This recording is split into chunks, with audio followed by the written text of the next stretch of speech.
केंद्र शासनाच्या विविध योजनांमधून जिल्ह्यात रस्ते, स्वच्छता आणि पाणीपुरवठा यासाठी पुरेसा निधी उपलब्ध करून दिला जातो।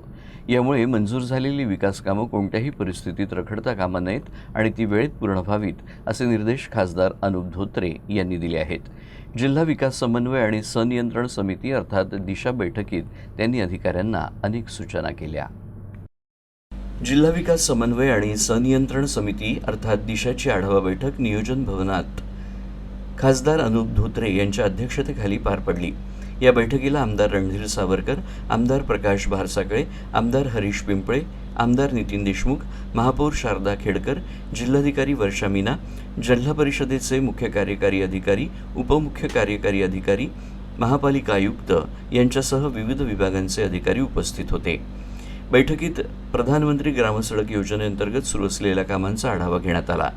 2021-22 मध्ये मंजूर झालेल्या रस्ते बांधकामांपैकी 105.32 किलोमीटर लांबीची कामं पूर्ण झाली असून 2022-23 मधील 107.70 किलोमीटर लांबीची कामंही पूर्ण झाल्याची माहिती यावेळी देण्यात आली। मात्र अनेक ठिकाणी रस्त्यांची कामं निकृष्ट दर्जाची होत असल्याच्या तक्रारी प्राप्त होत असल्याचं सांगत अशा कंत्राटदारांवर कठोर कारवाई करून त्यांना काळ्या यादीत टाकण्याचे निर्देश खासदार धोत्रे यांनी दिले।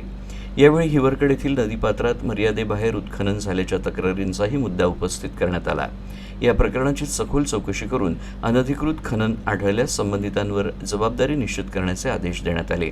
तसंच मूर्तिजापूर रेल्वे स्थानकावरील वाहनतळ, लिफ्ट आणि इतर प्रवासी सुविधा तातडीनं सुरू कराव्यात, ग्रामीण भागातील टपाल कार्यालयांच्या इमारतींची पाहणी करून आवश्यक ती दुरुस्ती करावी आणि नागरिकांसाठी महत्त्वाच्या सेवा उपलब्ध करून द्याव्यात, अशा सूचनाही बैठकीत देण्यात आल्या।